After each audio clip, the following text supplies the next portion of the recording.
Everyone has within themselves the power to heal themselves. They don't need it to come from outside of them, but they have the social and emotional intelligence, they have the perception, they step into their power here beside a 1,000-pound horse, and they discovered exactly how powerful they are, and that they can become leaders, and that they've got the strength that they need to overcome anything. And that's huge.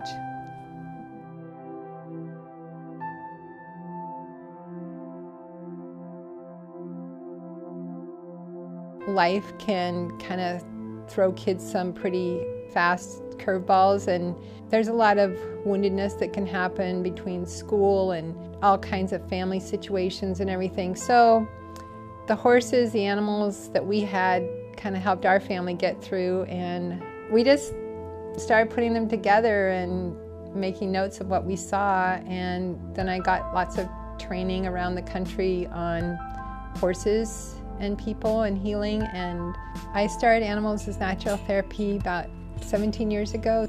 We're a nonprofit organization, and we have found, and our starting belief was that animals can help reach a place in the human soul that maybe other things can't, and where people can't always get to. Horses are unique in that they're prey animals, and because they're prey animals, they're always assessing the situation. So they can teach a lot of social and emotional intelligence to people. We're pretty oblivious going through life, and we need to start paying attention to the other and their body language and their emotional state. And the horses help us. They're paying attention to that with us. So we learn to pay attention to that when we're in their space and when we're interacting with them. They're also amazing because they're herd animals. They're only willing to follow a strong leader. To be a strong leader, you really have to be firm in who you are, and you can develop that beside a horse. Because if you're too wishy-washy, a horse is going to read that and they're going to push you around. And if you're too assertive, a horse is going to resent that and they're going to push back and not cooperate. And it's so cool because they all have different personalities, just like people. So we let people pick their horses. And so someone will pick a horse that they need. They don't know. We don't make a list and say, okay, pick Sundance, because if you're too bossy, she's going to put you in your place. They just naturally pick her. And they get the lesson that, whoa, I guess I better tone down. Horses communicate with us like they do with each other, with their eyes and their ears and their body language. We'll have, we'll demonstrate, we'll have the kids watch the horses communicate. So we teach people how the horses communicate with each other. So our horses have learned to trust us to read them.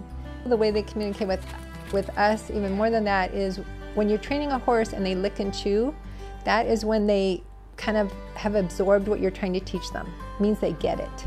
They don't have food in their mouth. They just lick and chew. So we teach people to watch that.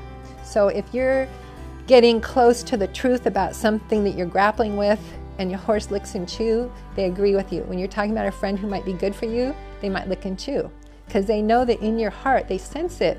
They sense it from that in your congruity. They sense that this is a person that brings you peace. And then when you start talking about a boyfriend that's kind of mean to you, the horse might nip at you. Because they sense it in our bodies, it shifts. And so because they're so tuned into what shifts, they can let us know. I don't know, they're just pretty, they're amazing teachers. It's just been such an honor to learn from each one of them and see how they show up. They show up for different people in different ways. A horse can be a butthead for a 15-year-old who needs to learn to stand up for herself, and he can be a total sweetheart for a 5-year-old. One of the things, what happens here at the farm is so effective is that we help people get a takeaway. So we do a what, so what, now what, which comes from experiential learning, education, workshops and stuff. And we say, what was your challenge today? Or what happened today briefly? And how did you handle it? What did you, what'd you think about it? What'd you feel about it? What'd you do about this challenge? And then where else in your life can you use that learning? And that's been so powerful for kids to decide to start applying themselves at school, decide that they're going to figure out a new way to get along with their parents, decide to forgive themselves, it's huge.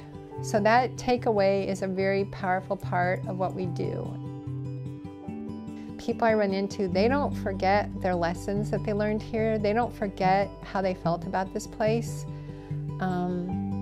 They don't forget, and it's a lifelong lesson, which is really special.